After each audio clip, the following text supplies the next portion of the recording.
And we thank you for strength. So we lift you, God. We bless your holy name. You're amazing, yes you are. Oh, yes you are. You are my strength, strength like no one.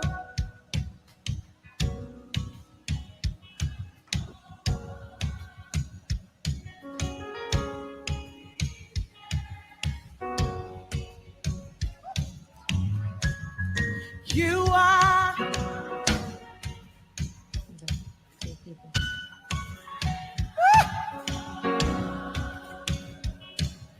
Yes, Lord. Reaches. Everybody say, you are my strength. You are my strength. Strength like no other. Strength like no other. So glad that it reaches. Say, you are my strength. You are my strength. Declare it all over the room. Strength like no other. Oh, Lord. Strength like no other. So glad that it reaches in the fullness. In the power. You lift me up. For power, Lord, are a shield for me, and my glory, and the lifter of my head in the fullness in the power. You lift me up. Thank you, Jesus. Yes, you lift me up.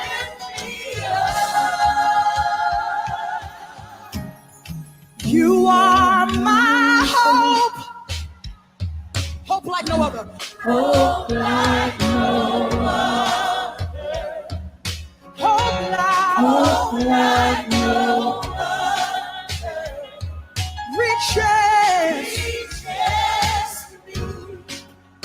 Say you are my peace. Say you are my peace. Peace like no other. Oh, yes you are. Peace like no other. So glad that it reaches. Here we go, everybody, lift it up. In the fullness. In the power. You lift me up. Higher, higher, higher, higher, higher, higher. In the fullness. Yes, Lord. Oh, with the power, Lord. You lift me up. Hallelujah. Hallelujah, hallelujah, hallelujah. You lift me up. God, in the fullness. Oh, in the power. Yes, you lift me up. Higher, higher. And it keeps on lifting us up through difficult circumstances. Amen. Good morning, everybody. Welcome to the Purpose Show this morning, right here on Facebook Live, and also welcome to those who are on YouTube Live. It is a Saturday morning, and this is where we spend most of our time talking all things purpose, and really, really just looking into the dynamics of what purpose is and how it affects our lives as children of God. So I want to say a special good morning to you this morning as you join us for the Purpose Show. And as always, we want to invite you to share the broadcast this morning with your friends and your contact. And of course, you're already seeing the pretty lady on the screen, and she's going to be talking with us. It's part two of our interview or talk with the Dynamic Three, and of course, it's just one of them this week. But nonetheless, we're going to be talking about things in the kingdom that really affects us. And really, really, we need to pay more attention to. So, good morning, good morning. So, share the broadcast this morning. Those of you who are on Facebook, we invite you to follow us on Facebook. And those of you who are on YouTube, we want to invite you to subscribe to the channel, and let's just grow it that people can find that safe space to really talk and really, really communicate with one another as we continue to grow the kingdom. So, good morning, wherever you're joining us from. Many are the plans in a man's heart, but it is God's counsel that will prevail. And we continue to have that at the forefront of all that we do, knowing that God's plan supersedes all other plans, and that all everything else that is happening in our lives are really subordinate to the eternal plan of God. So, welcome to the space and welcome to a wonderful time this morning. We're going to have really awesome time just talking with this dynamic woman of God who really, really has made an impact on my life. And no doubt, there are those of you who are joining us, and those of you who are already on uh, would have experienced her ministry. Amen. And indeed, how impactful she is. So, good morning and welcome to the show this morning. Go ahead and share. Go ahead and share. Go ahead and tag somebody. Um, as we get ready to start this talk with this coach this morning. And may I say that all of us need a coach for something in our lives, especially if we decide that we are going somewhere. And the minute we decide that we are going somewhere, it therefore means that we will have to find the governors and the instructors that will help us to carve and forge that way forward. So let me just do a quick roll call, and then we're gonna get into who this lady is and and what we want to talk about today. I know we have her own technician in the back, her personal technician in the back today, uh, Brother Can Stevens. So good morning. He's already on the page. And let me take it from the bottom. Samar Emens, good morning. Latoya Roberts, good morning. Keisha Hudson, good morning. I've not seen Keisha in a long while, but welcome back, Keisha. God bless you this morning. Ornella Anderson, God bless you. Um, Another of the dynamic three is on Natalie Roan. Good morning, Nats. God bless you this morning. And we have another dynamic person, or maybe it's a dynamic four. Sister Denisha, praise the God bless you this morning. And these are people who are in the background. You're not seeing them, but they're so impactful and so helpful, always lending a hand in the kingdom. So, welcome, everybody. Welcome, welcome, welcome, welcome. As we kick off this talk this morning, last week we had preaching, last week we talked with Petrina, and this week we have again Coach C. Once upon a time, if you were looking for her on Facebook, you would be looking for Coral Edwards. But now we are looking for Coral Stevens. Good morning. Good morning. Good morning, Apostle. Good morning, Welcome, welcome, everyone. welcome, welcome. I'm seeing my husband on as well, Minister Dwight Smith. Good morning, babes. And I have to say happy birthday. I get it because it's 2 days. Yesterday was one, and today is the other. Happy birthday to you. Enjoy it all over again. Enjoy the birthday all over again. Amen. Roshina, good morning, and also welcome to you as well.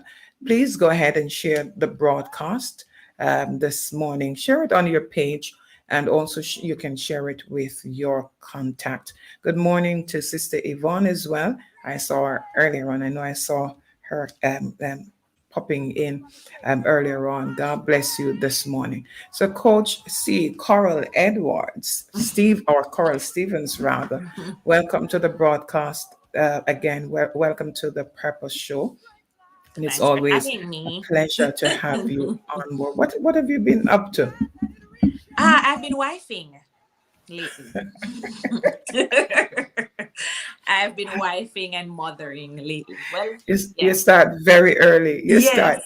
You start very early. Right. Okay. And how has that been for you? It has been a beautiful experience. Took Mhm. some adjusting and getting used to, but I'm soaked in. I'm getting in the groove of things now. So yeah, it's Well, beautiful. awesome. So the last time we were on, we talked a little bit about the dynamic personalities that all three of you carry.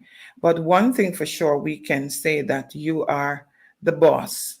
You are the boss of it. And I know Natalie will agree. I know Khan will agree.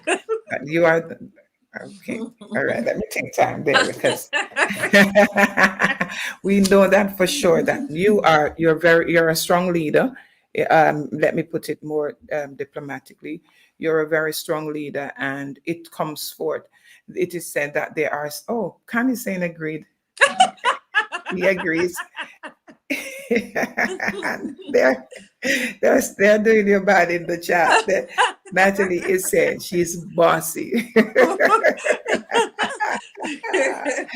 Well, guys, I hope you can stand up to all your talk after the show, right? Yeah, I hope so. So we have this personality. Tell us a little bit about the personality. And I know you're a very educated person. Do you know at what point and what would have helped to form that personality? Is it really parenting? Did it come through your parents? You saw that, or was it environmental, or what happened? To be honest, I believe it would be a little bit of both then, parental and environmental. I was raised, my mother's personality is that of mine. For persons who would have known my mother, she has a strong personality. She has strong leadership qualities, and I would have seen her, growing up, just leading church functions, leading just people outside of the church environment. And I just saw her in that capacity. I always saw her as that vocal person who just stood up for herself. That's how I saw Wow. her growing up as a mother. Sometimes I would be even embarrassed, like dependent on the situation, like, oh gosh, I don't want mommy to know because she's just going to be, Wow. So I do believe that. I also believe a part of it contributes or would have come from my former career then as a teacher in the education sector, and the personality and the strength. I mean, as a teacher, you are you are the dominant one, right? You would have been controlling a space of 40 Right, odd right. students, right? And I think a lot of it would have come from there in So you terms of, carved part of it there. yeah, yeah, because Good. you would have to be assertive, you would have to show your boss in that Right, setting. So right. yeah, I do believe that. So you believe that the career would have changed you or shaped you in some instances? Yes, I do believe that it would have groomed and kind of built some level of even more confidence, right? Just in that field, just preparing to become a teacher, being a teacher, it would have formed and shaped you. Yeah. Right. Okay. So we are seeing the teacher, we're seeing the young lady growing up and seeing a role model, and that of your mother, very strong and Many of us in the Caribbean can say a woman growy. It's very evident that we had strong grandmothers, strong mothers who and sometimes strong teachers who kind of just pull you up and really help to groom you and form that kind of strength that we are seeing, well, perhaps universal, but more dominantly within the Caribbean, where we had or we're having identity crisis. I think every person who was not born in Africa, every Black person who was not born in Africa, and you were sent to the Caribbean, just being diplomatic this morning, has some kind of identity issue where we have to be forging it, making it, creating it, kind of thing, forming our own sense of being. So I know for sure that it can be difficult at times to really stand out. But we want to move away from the person in respect of you being an individual and personality, and move to the whole matter of relationship in the kingdom. And this morning we want to be diverse. We don't just want to preach and everybody have a good time, and then we go back to the issues that we're having unresolved. We want to be really purposeful as we talk this morning. So we're looking at relationship in the kingdom. Last time you were here, I think the flyer above you would say two divorcee finding love. Is that correct?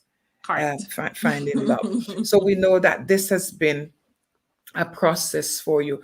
We don't talk divorce in the kingdom because it is a word that is very, very sensitive. As a matter of fact, there are those that are of the opinion that if you are divorced, you are not going to go to heaven, and so on and so forth.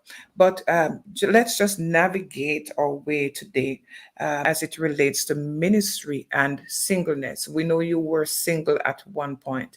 Right. And yes, that's a word, Brother Stevens, taboo. It's a taboo, yes, in the kingdom. Right. So let's just navigate our way, because there are those who are out there and they may be struggling this morning. So you were single, and we have a lot of single people like Denisha who don't want to come on the show, and other people who don't want to talk about it. Tell us a little bit about the experience and what would have pushed you into the arena of marriage in the first place. All right, singleness. As I said, marriage for me at the time was a goal. It was a goal at that time. It was something that I would look forward to. It was the societal standard. So I would go to school, finish university, and then what's next? And in my head, I was raised in the apostolic faith. So for those of you, the Pentecostal apostolic, no cream ear, no ears ring, no pants, that, right? And as for that, my mother and my parents, I would have been raised in a marital home, right? I had both mommy and daddy present. It's a goal, as I said. It's something that I would look forward to know that, okay, when I finish school, I'm going married. Wow. You don't have no boyfriend, you don't see the way, you don't know, but it's something, just as though you know you're going to go to school and you're going to complete your degree. It's just a goal. That's how I saw it then, as a goal. So childhood, coming up, you're saying, when we reach 2023, right, we get married. Right. Okay. So it's something that you would have known. So, and it's something that I would have even disclosed when I would be dating, and I would say, hey, my end goal is marriage, so if it's not going to go there, you're not going to make no sense. Right? So being single, yes, you would have, well, for me, having moved from Clarendon to Kingston in Jamaica, and as I said, I was sheltered. I was raised sheltered. But you don't look sheltered at all, Oh, right. It was like push coconut in the Right. I was raised sheltered. Wow. I was raised sheltered, moving from Clarendon to Kingston for university, and then eventually found a job there, lived there. You're not around mommy and daddy anymore. You are now coming into yourself, your truth, right? So you there's no mommy and daddy to tell you what to do and what not to do. So you get a little freedom then. So then that's where you go out and, you lost your way, right? You go party now and you start drinking, because the reality is that you're not really familiar with these life experiences. So why not try them now, right? Oh, so you were doing all of that, drinking, Right, partying? man. I go to all the parties, all the all-inclusives, all the daydream weekend, and yes, I experienced it. I did it. So on the basis, when I first got married, I got married at the age of 21. Yeah, 21 or 22. I don't even remember, but I got married around those ages. And for me, persons would have seen, oh, should I get married so quick and young, and you know? But for me, I would have experienced what I wanted to. And after a while, it became distasteful. Like, what else was there to do? And I got married. And shortly after getting married, I decided to recommit my life to God. So at 21, you are talking to a young man around the same age. And is marriage in his book, or are you saying that this must happen? That No. So we started dating when I was 18 years of age. And as we progressed and stuff like that, it's something, I'm very vocal in that sense. I ask you what your intentions are. Like, and, we'd have conversations and you say, yes, Carol, I'm going to marry you, man. I'm going to marry you. I say, yeah, but I don't want to marry now. I want to finish university first, but I just want to know what the plan is. Like, after I finish university, we're going to break up. What we're going to do. Right. So we would have conversations, and he would have known, as I said, from the get, like, hey, I'm not dating just to date. It's not something like marriage is a thing for me. So I let him know what I want, what I desired. Right. And for him at the time, it was one of those things for him as well, as he wasn't raised in such of a structured family, mommy, daddy. So it's something that he himself desired. So he would have wanted that. So put it away that both of us would have wanted marriage. I would say no. Maybe not for the greatest reasons, but there were reasons. For me, it's what I'm used to. Mommy and daddy married. I need to be married and I'm going to have a child out of wedlock. That was my mindset. Right? And for him, he didn't have a mommy daddy home, so he want that. Right? And that was it. Pretty basic. That was the principle. So in that sense, we were on one accord. And then while I was in university, he would have proposed. And I said to him, I want to wait till school finish because, I want to have like independence because I wasn't working. I was just going to school. My parents were still taking care of me. And we agreed. And then at the end of university, the year after, we got married. Right. So this is, both of you were on the same page. Yes. So you are now married and you're back in the church. Right. And I'm sure you are welcome because you married, then you come. Did you marry, then you went to the church, or did you? No, I would visit churches from time to time, but I made that recommittal step after I got married. Right. So after looking like, hey, Carol, your party, your experience, all this, you did a hot girl something already. You're married now. What really is there? And by nature, mommy would say, you're a church girl, so I don't know why you're farming fool. Right. Right. So it is in me. My ex-husband at the time, he would have known that, hey, at some point, I didn't know when. I didn't know that after I got married, I would have gone back fully. But I knew some point in time in my life, I would have gone back. Right. It's just that it happened to be that shortly after I got married, I decided that, hey, I'm now married. I stopped even going to parties even before getting married. Like I kind of was weaning myself. I was home pretty much all Friday nights. Like, it wasn't a thing. So I didn't have a reason to say, oh. So I'm like, okay, this is it. What am I here waiting for again? So like, I just decided, I went to a church at the time with a friend of mine. And at that night, I recommitted my life and have been since. Right. So you're now married and you are well accepted in the church. But I want to hasten on to when it broke down, when the marriage broke down, because we want to get to the meat of the matter this morning. When it broke down, what kind of, because you would have developed friendship within the church during those years. Right. When it is now broken, what is happening in the church circle? What is happening in the church circle would be not much, as not much was privy to what was happening. I think when the church somewhat became involved, would have been when I finally got separated.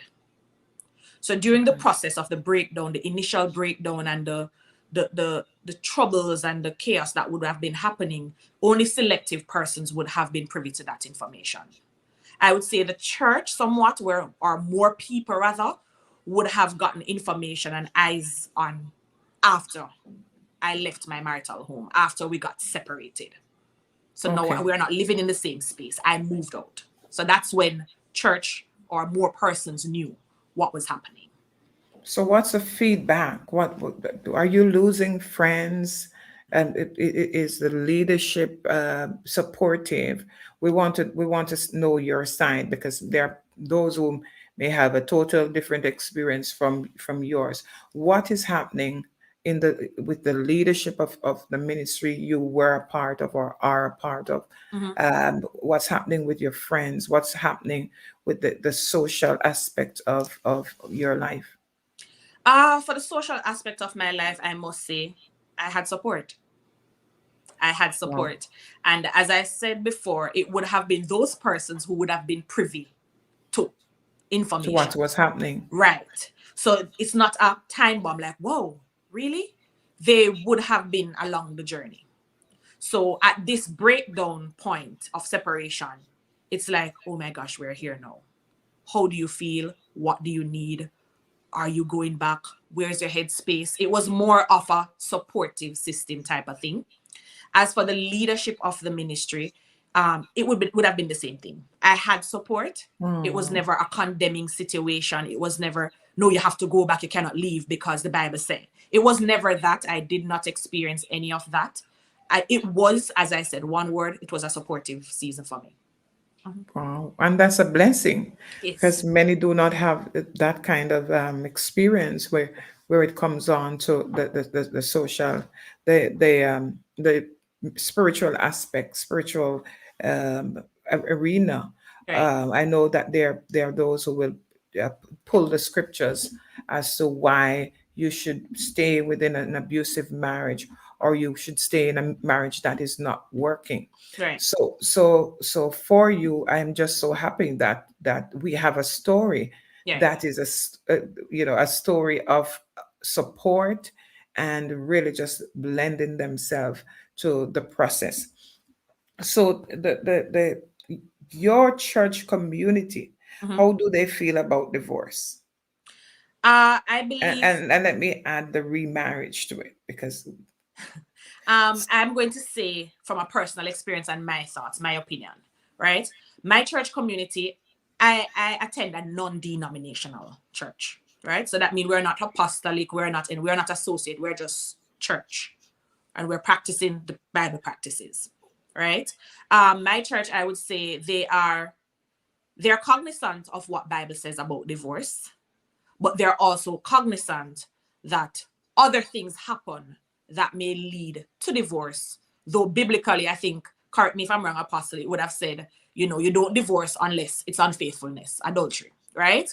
But then in the reality of things, I believe as we grow as individuals, as a country, as a church, as the world evolves, we would have known that, hey, within a relationship, there are multi-million billion things that can contribute to a divorce. And unfaithfulness is not the ideal thing, because just to show you the mindset of people, when they found out I was separated, did he cheat on you?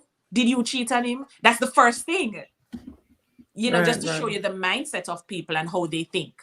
That's the first thing that comes to mind. Whenever somebody divorces or a relationship, gets messed up, it's who cheated, who was unfaithful, which that is not the only thing. So as it is for my church, I think they're in a place of current situation that they do understand that these things happen, and you do what is best for you spiritually, mentally, and emotionally. That's what I believe. Right, right, right. Because most times when we talk about any kind of breakup or dissolving of any relationship, especially marital relationship, we are only looking at the whether the cheating or the physical abuse. Mm-hmm, What mm-hmm. would you contribute this morning to the well-being of being emotionally healthy for relationships, especially a marriage? That's priority. So whatever way you want to put it from or take it from, the angle of cheating, it's affecting your emotional health. The handle of physical abuse, it's still affecting your emotional health. So whatever angle you take it from, your emotional health is very important. And at some point in time, like they're connected. So your emotional health is tied to your mental health, because how you feel, you process things, right? You process things based on how you feel. It's the feelings, right? So for me, it was on that standpoint, my emotional health and my mental health. I just started to lose myself emotionally, like, and it got into my head. As I said, how I felt started, how to process and how I started thinking. So though it may not have been a physical abuse, I always say to my clients and people, like, abuse is abuse, regardless of how you want to tie it and fix it. But him not beat me. And I abuse that, him not beat me. It's still abuse. If your emotions, if your mental psyche is being affected, you're being abused. It is. So I think even that point, a lot of us as Christians, as women of God, we need to understand that abuse is abuse right across the board. Let us not try to justify it and personalize it and try to put it in, no, but it's not this, so it's not abuse. It's not this, so it's not abuse.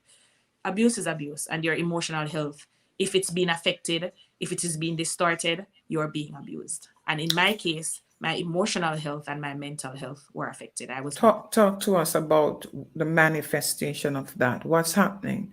You are emotionally off. You are mentally off, and I'm using that with a lot of caution, right, because there are a lot of events happening, a lot of things happening, things spiraling out of control. right, Maybe some quarrel, maybe right, disagreement, not being on the same page. What's right. happening to you emotionally in that situation? What are some of the common manifestations? Well, the manifestations for me were verbal abuse.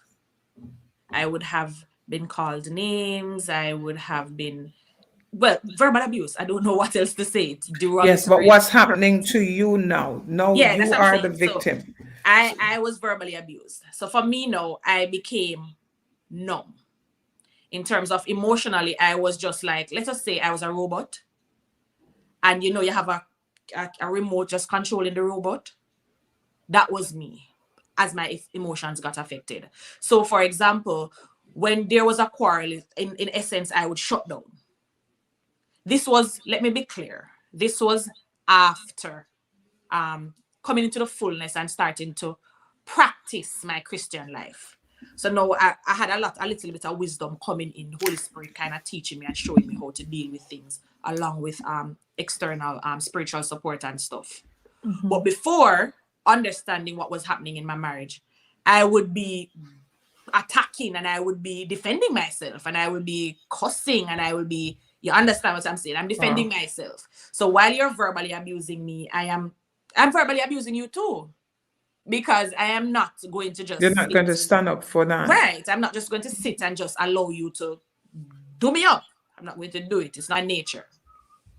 Wow. Right. So after understanding and having persons and would have been expressing to a supportive community then how, and to teach me in this season how to respond, what to do, my emotions feel like it was getting all over the place at this time, because now I'm not able to express myself as I am familiar with and I'm used to, because I want to cuss and I want to tell you things to hurt your back. So in a sense, I would say my emotions, it wasn't bottled in. It was more trying to learn how to channel how I feel differently than responding in a negative way.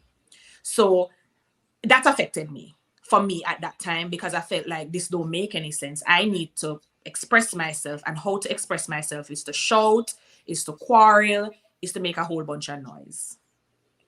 So that is causing more chaos. Right. It's But causing more that chaos. is how I would have dealt with it. But dealing with the other way, the right way, so to speak, I felt as though I was losing myself.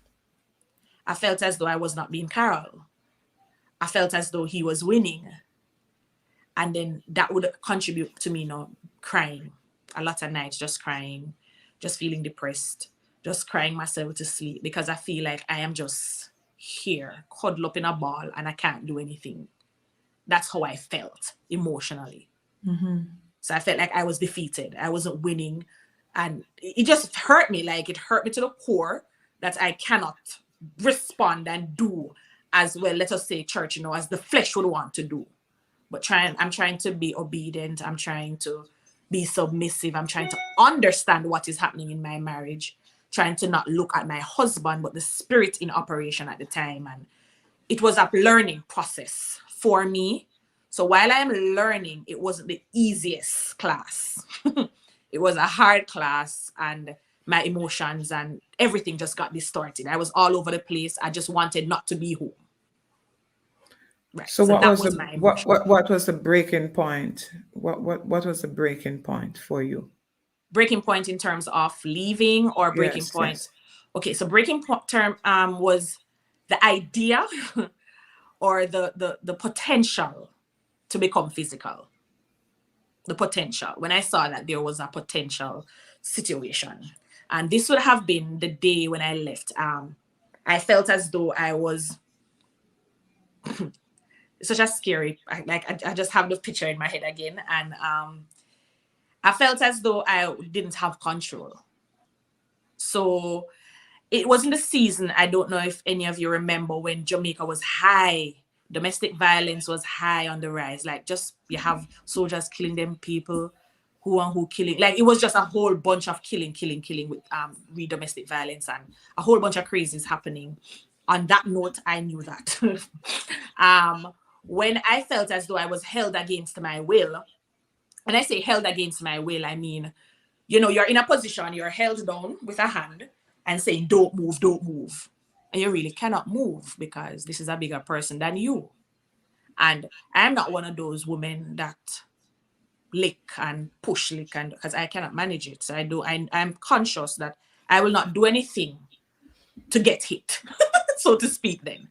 So I'm not going to flare up and whatever to put a situation or hit you. So I was genuinely scared. Because here I am, I've never experienced this before. It has never happened before. As I said, my thing is just verbal abuse, just anything to cut me. That was just it, right? And when I realized I was held down and I was trying to get up and I was told, don't move, I'm talking to you, listen. So can I get a fear come over me? Because the one hand we hold it down, saying, I can't move it now. Stuck. So. And then when I looked up in his face and I realized his features had changed, his eyes had changed. Like, I'm like, all I could say was, let me go. You are holding me against my will. Thankfully, my son at the time, he wasn't even 2 yet. He started crying. And that's when he was able to let me go, just to take him up. And I ran out of the house. And the rest is history. From that day till now. Yeah. So that was a breaking point for you.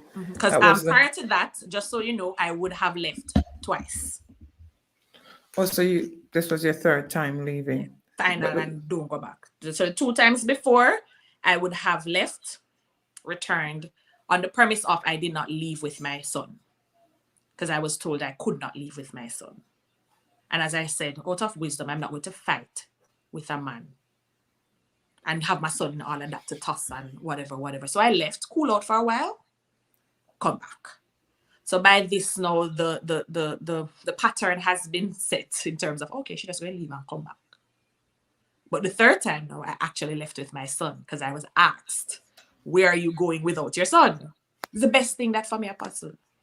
That was the best thing for me out of that situation, to be asked, where are you going without your son? I grabbed him up. He was having his McDonald's. I grabbed up everything, Apostle, and I took flight. And the rest was history. And that was my final goal. Do you think it could have been worked out? Do you think that? No. You said that without it could not have been worked out. So now you are in a position where you are separated. You have a son. You are uncertain about what the future holds. In our last interview, you mentioned that singleness is not your ministry. Right. And so you would have recognized a truth there that singleness is really a ministry, and that you actually some people are actually called to that place of singleness, where they just serve the Lord, and they go back to God, single. So you are now, there is brokenness, and there is, are you considering going back now, or you're saying this is it? Are No, you because I think what persons need to understand, and as you as a woman too, and other women who may be listening or will listen, it was always said, and I have witnessed it for myself, that when a woman leaves a relationship or gives up on a relationship, she would have left a long time before she physically left. She would have left in her mind. She would have left. As I said earlier, it was more on a robotic scenario. You do things, you were just there, just doing things out of, it's your job, pretty much. Let's just say that. So you are living in a home, you're unhappy, you are unhappy. Let's leave that. You're unhappy. You're not satisfied, but you are, in Jamaican terms, we're wifing up things. We're cooking, we're washing, we're cleaning, we're doing all the bedroom things, we're doing it out, not of our own self-will, but you just say you follow protocol. You just do. Especially with the learning experiences. I keep saying, and I will always repeat it. At the time, my shepherd said to me, woman of God, you have to do right by God in order for God to do right by you. It sounds so simple, but it has brought me through it. And even now, it has just brought me through it. In order for God to fight for you, in order for you to be victorious, so to speak, do right by God, and God will do right by you. So to speak, all he was saying, woman, I gotta understand what you're going through. I get it. I'm not going to I understand. But God says, you see that, Apostle? That affects part of it. Yeah, man, it affects me. So you want to do right by God as well. Right. Yes. So there's no going back. There is no going back. You're in a space now, mentally, where you're saying, I'm not going back. And I have a son. Are you looking to the future for marriage? And I want you to talk about the process during that time of brokenness before you meet the nice brother Khan. Before you meet him, what's happening to you mentally? What's happening to you emotionally? Are you saying? I was a wreck. Talk to us a little bit with that. I knew that, yes, I was losing my marriage. It's something I would have known. But as I said, physically, I remained, right? Until I left, went home. Everybody kept asking the question, you're going back? Because as I said, this would have been my third time. Mm-hmm. And my answer was very clear and definitive. No, this is it. At that point in time, I was scared. I was scared, and I'm going to be honest, mainly because I'm thinking about financial support, the embarrassment just to go back home to your mother, my mother's church community, because my mother was an assistant pastor. And I'm just thinking about everything. Like, Carol, this crash. Thinking about person say, yeah, man, you get too married young, man. See there? Like, I just have a whole bunch of stuff coming in my head. So I was a wreck in terms of trying to figure out, okay, you're thinking for everybody. It's like you're thinking for everybody. You have become your own judge, and they have also become your judge without even knowing, and that place is the worst place you can ever be, wherein you are making decision based on other people's potential comment or potential involvement in your life and your mother's life, and you're a part of that church community and so on. How much of that was a reality for you? No, you have these overwhelming thoughts that people are going to say and people are going to do, and you are living the wreck on the inside. But how much of that was really a reality for you? In terms of Apostle, none of it. None of it. If I'm going to be honest, none of it. It was all in my head. It was all in my head. Nobody told me to go back. Nobody told me to not go back. What It mommy, was what mommy was saying at the time? mommy. I said, mommy, think about me. And as mothers, you know, to be honest, even during my mother would have sensed that something was off. And trying to protect your marriage and trying to protect your husband. Yeah, mommy, we're not perfect, but we're good. That would be my main response. Mommy, like everybody, we're not perfect, but we're good in our marriage. That would be my thing. But as a mother, because my mother is she will push. Right? So sometimes I'll try to ignore her calls or try to deflect the situation, the conversation, and try to. So when I went home and all she said to me, because funny enough, she was the one who, when I called her after I ran out of the house after that event, she said to me, I was bawling. And she said to me, just let me know you're okay. And I said, I am okay. She said, good. She said, I don't know what you're going to do after this, but what I want you to do tonight is come home. I don't want you sleeping in that house with him alone tonight. That's all my mother said to me. She said she doesn't know what I'm going to do after. But for tonight, she wants me to come home. Wow. And that's how she would have sent a cab to drive me from Kingston straight to Clarendon. And I went home. When I got there, I just hugged her and I bawled. I was like a baby. And she was just there she stood at the gate waiting because she kept calling, where you reach? I said, I'm at the Mineral Lights roundabout. Where you reach? All right, I'm standing up at the gate. And she was just there. Like when I got there, she was just there. And she just opened her arms and then I just fall into her bosom like a baby. And I just bawled. We stood there for a while outside at the gate. And then she said, come. When I went in, of course, mommy, she going to say, you're hungry, you want something to eat. Me, no, you can't eat now, but come. And I sat at my dining table with my mother and I just spilled. Every time date stamp, you remember when you did do this is what was happening. And she was just there, my mother went into tears.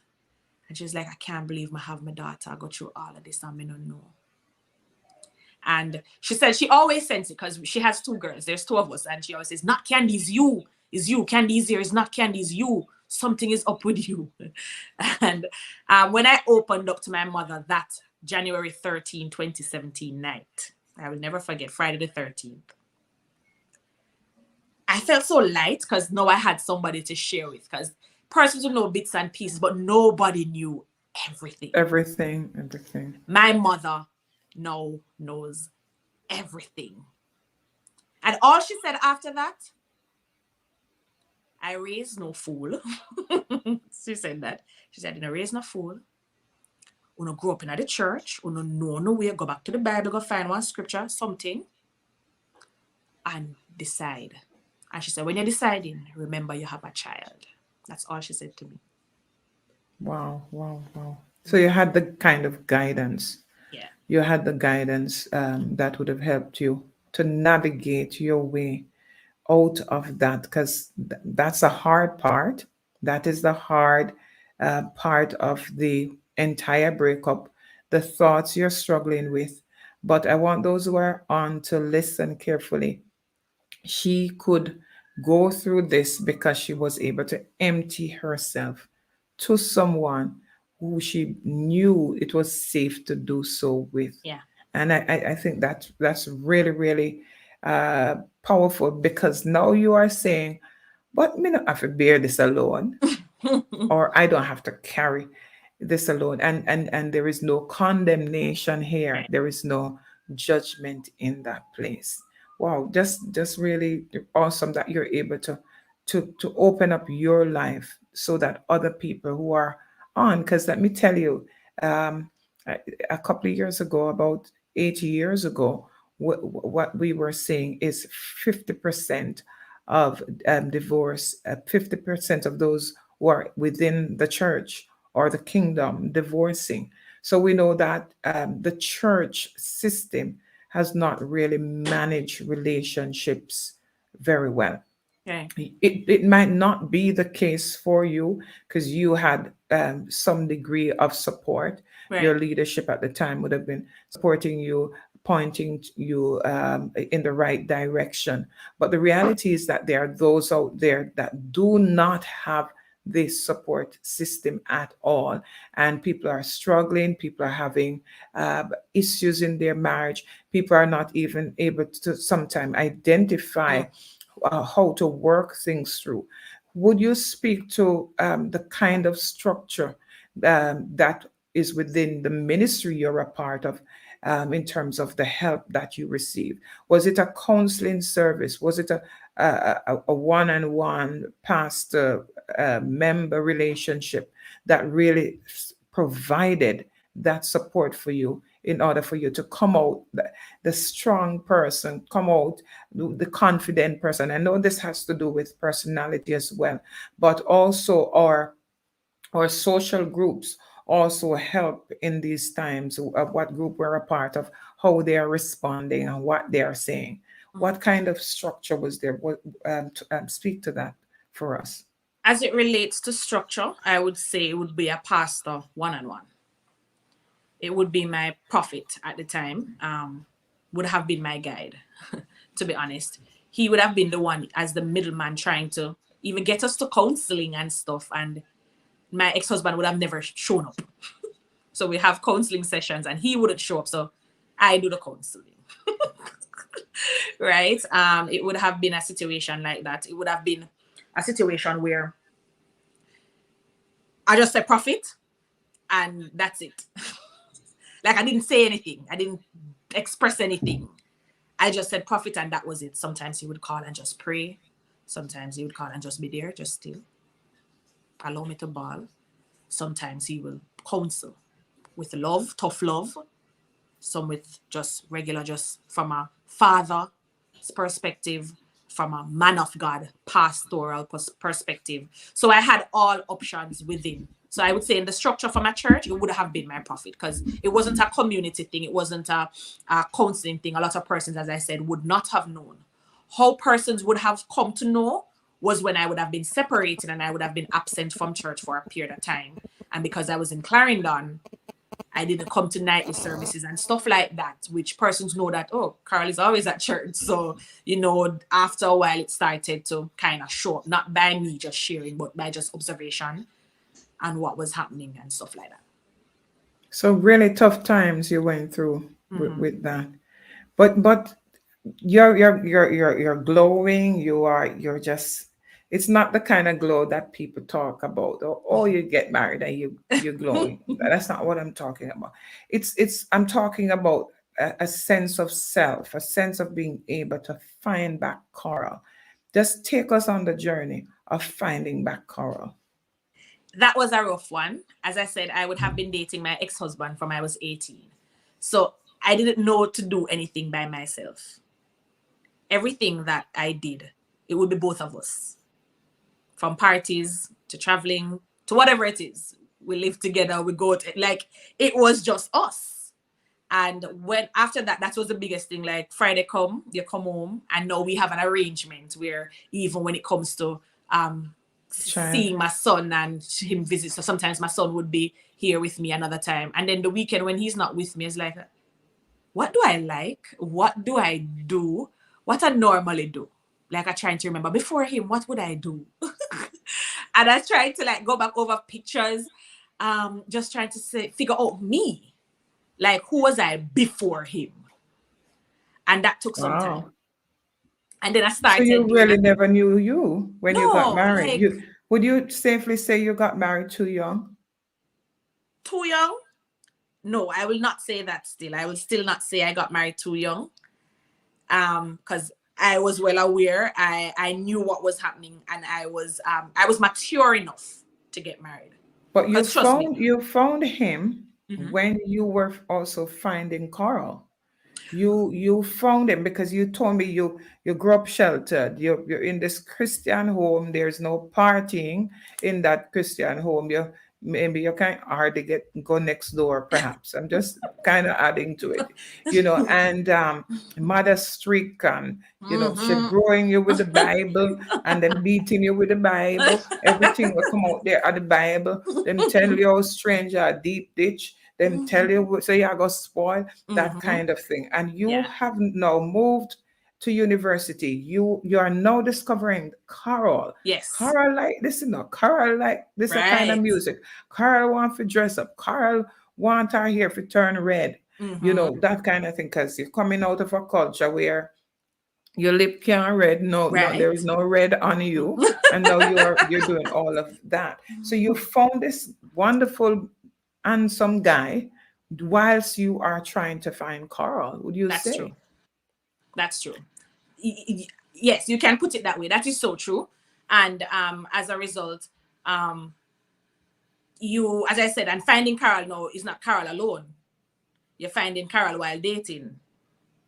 So now you would get confused in terms of what Carol really like or what you're doing. Or with what the you other like person. as a couple. Right. So So you you would have to- have gotten confused. And the truth of the matter is that we like the same things. Right. Wow. So it's like, I would say, because he would be more exposed than I was then. Right. So he would have experienced the So things I that I bring was you. just coming into. I bring you. Right. You understand? So I would be the one like, oh, there's this party I want to go. And he would say, sure, you want to go? Sure. So for him, to be honest too, he wasn't because it's like him used to it. So for him, it's like, I saw it and I said, there's this party going on. I want to go. I want to do this. And he was like, all right. So he would like support me too. Because sometimes he would say, no, I wasn't planning on going to that. I said, I want to go. And he would accommodate me. And, I remember even going to my first dream weekend party in Negril. I said, I never go to one of these. And I said, all right, we have to use a lot of money. We have to go do this. I said, I want to go. Wow. So Stuff like you that. were always boss, Carl. You were just the boss. How important is that for you? You have to be the boss, right? It's just like I'm very vocal and I tell you what I want. For me, rejection is not a thing. The worst you can tell me is no. That's how I see things. The worst you can say is no. Wow. So that's how I see it. So if I ask for something, if I want something, the worst you can say is no. Okay. And I'm going to just say, okay. But that's it. I don't have any. That's how I look at things. So when I ask, if he says no, it's no, but I'm asking. Somebody said she is the ultimate alpha female. That deep, Nats. That's kind of deep. It's not Nats who said, but I'm just saying Nats had said deep before, so I'm concurring, and she was relating to something else. So you're at a stage where you're now discovering what Carol wants as an individual, who Carol is as an individual. Right. So it's not about the couple. We're always gone together. What we want, when we want to eat. How long did that process took? But before even leaving my marriage, I would have realized that, or of course, coming into encounter into new relationship with God again, you would have realized that there are certain things that you really enjoy. And for me, it was the gospel concerts, it was the party, it was the going out and eating, it was spending time with my friends. It's just like, that's me. Love being around my friends, my family, going to all these gospel concerts, there's still an element of the, you going out and so that's still just me. different spaces. So what you find, what was happening now, I am liking these things. I am now in a relationship with God. My ex and I know we're not on the same page because I'm no longer partying. So now we're going to separate events. So I go on Friday night to a gospel concert at Ronnie Williams Entertainment Center. Him probably gone to a club. And then now you say, okay, we're drifting apart because we're not doing the same things anymore, which contributed greatly just from after. You're not there. No, I'm talking from before. I'm saying before. Right. Before leaving the marriage, this is what would have been happening. Right. So we are doing things separately now. So I am doing what I love, actually. You understand? I would come home and say, or I tell from ahead of time that, hey, there's this gospel concert, I'm going to go Friday or whatever. And I'm going to go by this. Remember, our marriage is already breaking down. And this is one of the stuff that would have contributed in terms of us just doing things differently. It's no longer us doing everything together. Individual. Right. So individually. now the quarrels will start like, you change. We're not doing the same thing no more. You change for me, and this we sign up for, So it would be something like that. But then I enjoyed these things. So after leaving home now, separated, back at my mother's house, and they're having a little more alone time because me not have the responsibility for a wash, cook, and clean and all these things. My mother is being mommy. So I would have had the liberty to get a little bit more freedom in terms of, you know, sit down, listen to my music, that's me. But my radio, but my CDs, that's me. Cleaning up my room and just singing and dancing to my different gospel artists, that's me. So I was just happy, like, in that space. And I said, Cara, boy, you really love them something you're doing. So now for me, because music has always been me, even as a couple and by myself. Music is I am music. Like, it makes me feel better. Even going through my times, like, just plug in some music and me just zone out everything. It's me and my music till me unplug. Wow. So that's me. So it took me some time to actually find out what it is that I really enjoyed, yes, but I would have been transitioning leading up. I knew that I like to go to these events and stuff, so I always tried to stay tuned with what was happening, just to get that, just to go and just be free and don't have to worry that somebody calling you. What are you coming home? You know, come home. What kind of gospel events are late, like dance?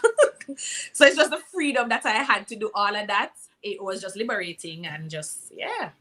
I start coming to Carol now, knowing that, okay, these are the things that I like. And yeah, start finding me again. And like, I never care. I love my God. In my church, me just nice, me just feel good. And it was just a moment for me, like a high.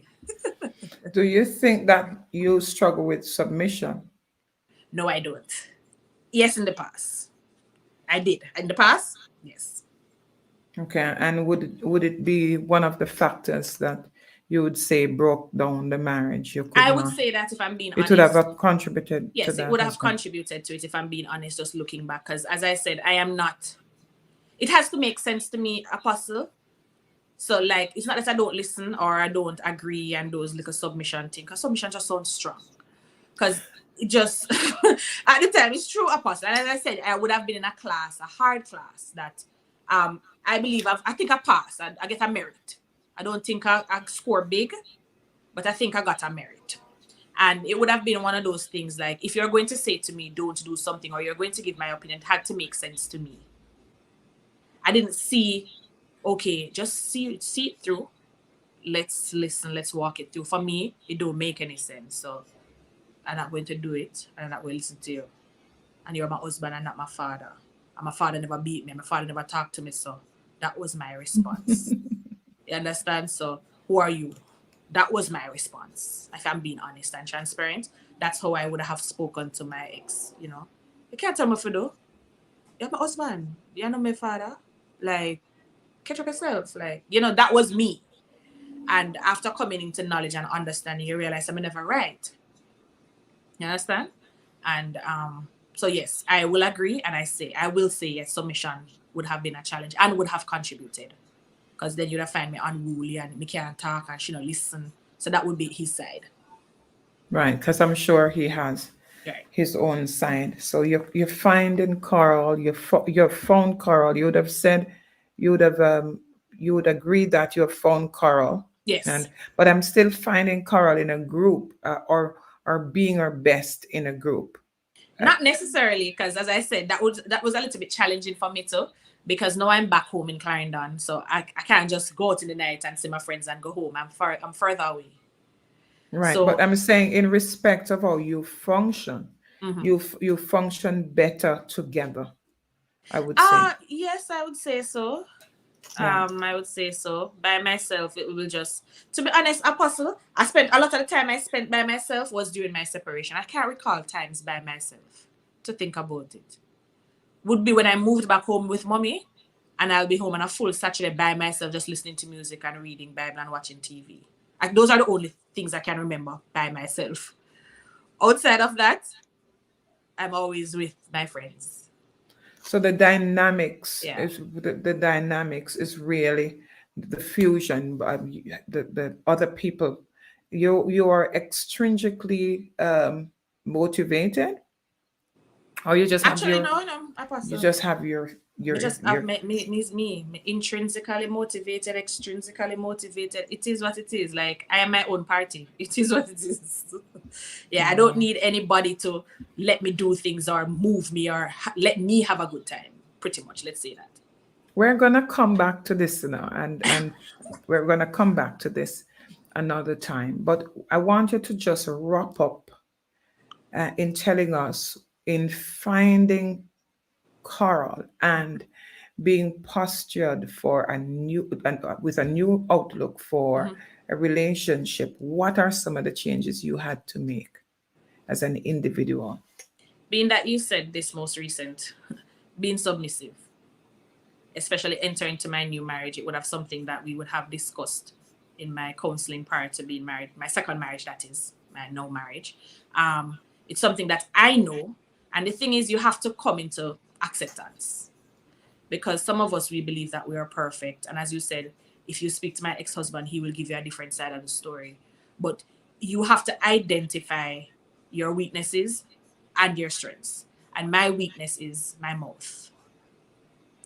And I also your strength as well. Yes. So I as I said, I left because of verbal abuse. But he would probably say then he didn't leave, but he would say, but she was verbally abusive too. You understand? So the dynamics is that I would have realized for myself that, Carl, you need to check yourself. You need to check yourself. Like, it's not all about your emotions. It's not all about you. It's not just because you feel this way, you're entitled to do something this way. So I had to learn and to understand the whole idea of being a submissive wife, and not just take the word as on a negative complex to say, no, he will control me. Because that was my mindset. I had to learn how to do that. So for this marriage, that's something that I had to learn and I'm conscious about. Right? As a child, did you experience any of that from a male figure controlling? Was your father like that? Was he the quieter one, your mother the more talkative one? My father, you'd have to ask him to repeat 100 times because you can barely hear him. He's soft spoken, gentle, kind, never raise his voice. Never. Never. When I tell people, my father and my mother would have been his second marriage. So some persons would have said, maybe he got a do-over. We don't know who he was like in the first marriage. But for me, growing up, for all my siblings, they can say the same thing. My mother is the alpha female then. Right. So, yeah. So the submission was one of the things you had to deal with before you can even consider meeting this wonderful Yeah. husband that you now have. Yes. What is there any other thing you could pinpoint and said, I had to make the change there? I had to make the change in thinking before I speak. Like, I have to be conscious, especially because of the prophetic word that was released over my life, that, my words, whether good or bad, they carry weight and they manifest, right? So on that premise, I would have been conscious about that, to just getting ready again, dating, and just working on myself, just generally just saying, Carol, you need to be careful. As I said, I had Carol in a place of check. So being submissive, the words I speak, The bit and the bridle. You had to employ the bit and the bridle. Right. My first goal, because the first impression, right? So I'm in a situation. How do you respond? What's your first response? And my first response is usually negative. It's usually not kind. So I am now conscious, going over in my head, even in my marriage right now. If I get upset or whatever, I am conscious. It triggers. Focus. Your mouth. Your words. Listen. Speak. Process. Like those in my head. Because it's something that I would have worked on. And I'm at a greater place. I'm not going to say I'm perfect. I'm greater at the submission part. I can tell you that from where I'm coming from. We will talk to Brother Khan. Yeah, man. I'm not there yet, but it's something that I'm working on. And I would have told him, like, help me. Help me. Because going into, before we got married, I told him what I struggled with. And I want him to help me. So he would have known my weaknesses and what I was concerned about. So I said, I will go off, carry me back. Help me. So those are the two main things for me. Being submissive and my mouth and the words that I would speak. You had to work on that. Yeah. Did you, at any point, would you say you'd have to work on the drama? The drama? Were you a little dramatic? Before the Lord, yes. After the Lord, semi-dramatic.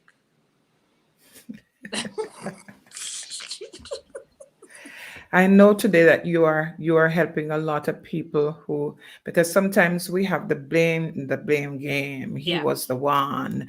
He right. was, he was the one that did that, and then we're not dealing with any issue.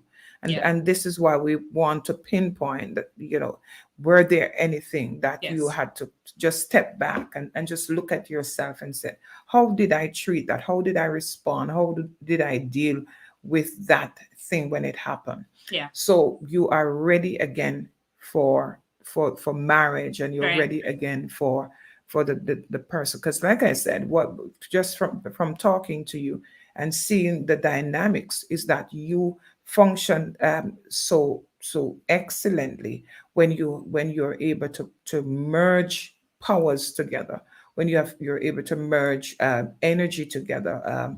Your husband, Nats, Nikita, all those people who are a part of your core group, Yeah, and we're seeing the dynamics of that. And I also think that it's very, very important that we learn about ourselves yes, before we decide to give ourselves away. so true. Because really, really, giving yourself away is sometimes dangerous, given that you do not know who you are giving away, and that is critical for anybody entering into a relationship. Were you accepted when you decided? Um, and then again, you said your church community is independent, non-denominational. But what were people saying when you decided to tie the knot again? Um, like they were like, for to be honest, I had messages. So the influx of messages in my inbox in Instagram was like, "What did you do?" And the little slight comments like, "I am here. I not even get married the first time. I get married 1 or 2 times." And those are the stuff, the comments that I would have received. Some distasteful in my head. I'm like, don't say that. That's not something you say. But they would have been like, "Carol, I would have seen your journey." Because my coaching business and my mentorship was birthed because of my experience. And the Holy Spirit would have given that to me, transformed to transform, because that is what I would have been going through. I would have been going through a season of transformation. So when persons would say, "Carl, I would have seen your journey," because then I created an Instagram page at the time as an outlet. My face wasn't out there. I just had quotes and posts just based on my feeling, based on my growth, based on where I was at in that time. Until about after a year later, I started like putting a little picture, and then person, "Carl, this is you all along." So that was just a kind of therapeutic for me then. So persons would have been traveling or journeying with me to this point. So they're like, and they would have known, bits and parts of my story. And they're like, "Carol, whoa, God is really faithful." Like everything that you said.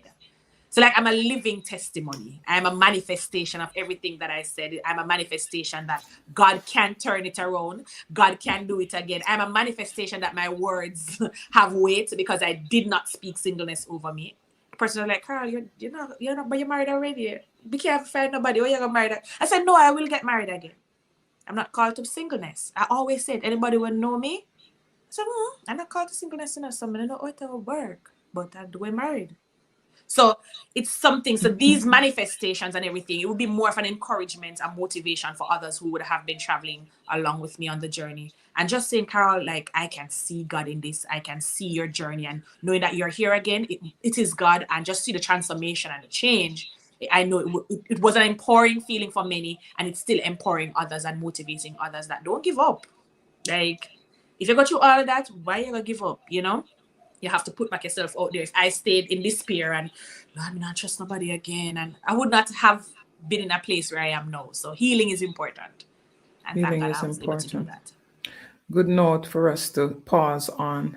Speak to those who are in abusive marriages, to those who have exit those situations, and for those who are finding themselves, and for those with the hope of marriage and remarriage. Um, What for would you those say of to you, them? for those of you who are currently in an abusive relationship, especially this is for all women, but especially for kingdom women. You're a Christian, you're a practicing Christian, you're a believer. Don't let church culture dictate your happiness. your happiness and your joy is important. And as women, we know, world call it instincts, we call it Holy Spirit. We know that the Holy Spirit resides on the inside of you, and you know what you're capable of. If you are going to prophesy and you're going to speak 1 Corinthians 13 kind of love, and you or your husband, whoever it is, whoever you're dating, if you know that that relationship is not how it's supposed to be, it's toxic, get out. It is what it is. Get out. It's not going to change. Don't make excuses that, okay, marriage will change it, or if I do this, he or she will do this. Like, no. If you sense that this is unhealthy, it is unhealthy. Quit making excuses and get out as soon as possible. And I say get out, especially when it comes to your marriage. Don't get out at the first go. Ensure you have employed all the strategies, being that someone else knows you're not suffering alone. You would have you tried counseling, you tried everything. Because the truth is, even for me, when persons come at me, I want to leave my marriage, what did you do? That's what I ask. Did you exhaust all your options? Did you look at everything? Did you do this? Did you do that? And when you say yes, they say, well, the Holy Spirit just decide for you no. Or sometimes I always tell people, Holy Spirit didn't tell me to leave my marriage. Wisdom did. That wasn't, God never said, no, you need to leave. God never tell me that. I'm not going to make up any story and give you. I left out of wisdom and fear. That is why I left my marriage. So that is for the married folks in Christianity, and in know say on a marriage no right, on a partner no right, get out. Seek help. If after everything on the exhaust and everything, and just use wisdom and leave. It don't make no sense. You're draining yourself of yourself to no avail. For those of you now who you would have made that step and you walked away, you're still in that walked away. Should I go back? Should I move forward? This is where you're coming into, you're going to have a mixture of a lot of things. A lot of things are playing in your mind, and you're wondering, if I go back though, this will happen. But if I leave, this will happen. We have been in there, rock on a hard place. I say, do what is best for you, especially when you have kids. And this is personal. For me, I looked at, as my mother would have said, remember when you're deciding you have a child. I looked at the age of my son, and for me, I decided that, hey, it's best to leave now than to leave later when he's older for all the questions and I can't go bother with the answers. So, mommy, why are we not living with daddy again? Why we had to leave? No, he was raised and he's now brought up to know that mommy and daddy lives in separate spaces, but we love him dearly. So that was a decision I made. I didn't want my son to grow up and to see what was happening in my home and to see his father speaking to me and just to see the hostility and the toxicity. I didn't want him growing and seeing that. So I made my son influenced my decision, right? If you're in that place, look at the best interest of you. Forget about the noise. Forget about what people think or say, because half the time, as I said to you, it's just all in your head. And just find somebody, a confidant, somebody who you can truly trust. For those of you who are unmarried and you desire marriage and you want to get married, or you're in the process, you're dating, and we all, as women, we know red flags. Because on the outside of dating, even before my first marriage, persons would say, boy, I'm manipulative though, I'm controlling. And I say, no, he just cares a lot. He just loves me. That's how he is. We interpret on the two perspectives and we decide we interpret differently. But don't turn a blind eye to things that kind of shake something in you. You know, you seem to something you kind of side eye me, you want to question it. Look into it. Don't ignore it. Get whole. Don't decide that when you're married, yeah, man, I'm going to start doing this. When I'm married, when I have somebody to go with me do it. No. Enjoy yourself now. Enjoy your own company. Enjoy your own space. Enjoy your own time. Love upon you. Do things. I love to do my nails. I love to do my hair. I love to do all of these things before my husband, or even then before. Like, there are things that you enjoy. Find them out. Don't wait on a partner, a husband, to create these memories for yourself. If you have friends, travel together, you know, go on date nights with your friends, take yourself on a date. Like, it's normal, it's okay, but ensure that you are whole. And when I say whole, you don't have to have it all together. When I say whole, I mean, as an individual, you know who you are. You know who you are. So when you know who you are, it's easier to identify what you don't want in your life. It's very easy. When you know who you are, you're confident in who you are, quick, you realize, no, I don't need this. You are not for me, right? Set your standards. You're dating, set your standards, set your boundaries, speak what you want. Tell this person that this is my headspace, this is what I desire, this is what it's going to be. And it's not about being domineering or, you're trying to be controlling. It's just that you're Could that expressing. be dangerous though in dating? Because when you tell people what you want, sometimes they become that just for you for temporarily No, of course, until I'm not saying that you're going to go on the first date and you say, okay, we're I drinking this. know. Look I here now, I mean, in want the this, this. period. Right, in the period. So then you would sense, right? Because at the end of the day, it's a relationship. So if you're dating with somebody for a while and you would have known the nature of your relationship, these are conversations that are had. Like, overall, these conversations are had. Like, you get up and you say, all right, listen, where do you see yourself? You ask questions, even subliminally, you ask questions. So where do you see, do you see marriage in your future? When do you look, when are you looking to get married? Is children a part of your future? You ask the questions, maybe not saying it directly as though I'm saying to you, tell them, but you ensure it's a conversation that you have. Right. That you ensure, all right, I say, boy, I'm not gonna marry for now because every marriage me no work out. So you know kind of where them headspace set up. So you know, but warfare with them or whatever, you don't pray about it, or you take yourself push back. Because they would have said it to you. So you're there sitting desiring marriage, and they would say to you, no, I have a bad experience. Everybody in my family divorced. Me not gonna so. Then why are you there? Why are you in Somebody a say, I don't believe I have relationship? to marry. I don't believe I have to marry to prove that I love somebody. Conversations like that, then why are you there? So use wisdom and learn how to decipher. Have Holy Spirit lead you and guide you into making a decision. Yeah. Wow. Boy, this should be like a seminar, webinar, wherein people could just throw their questions at you because you seem to have a lot of answers that people are looking for today. I know those of you who are on today that you have heard Sister Yvonne is saying your best, be yourself best friend, which is critical because if you are yourself's best friend, then you are going to be protecting yourself in any relationship. So you would conclude that it is possible to find love again. Very possible. And she's also an example of that today on the Purpose Show. So much we could say, so much was said today that we would have to go back over the video and really listen to.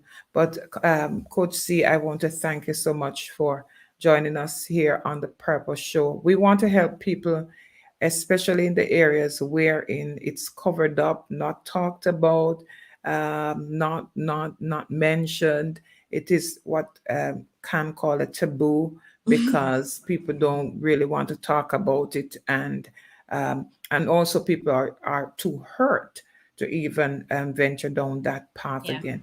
Thank you so much for being with us today. I'm going to have her back again. Thanks for having me. She have this kind of vibe and this kind of just really sharing in such a way where you don't have to question, and she's not super spiritual about it either. She's telling you as it is. Thanks to everybody who listened, who watched this morning. Thanks to you, Coral Stevens and Mr. Stevens, that is in the background and very, very, very supportive of his wife and your family and your core group. I know Nat's there's somewhere there, yes, and Nikita and all of your wonderful friends, Denisha, and those who continue to support you. Thank you so much for making it the Purpose Show today, everybody, and thank you, Carl. It would not be the same without you today. Thanks for being so transparent. And we're going to talk some more about some kingdom stuff that people don't want to talk about. Thank you so much. Everybody, have yourselves a wonderful, wonderful weekend.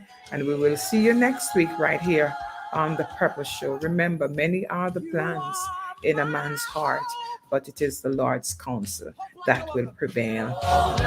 Bye for now.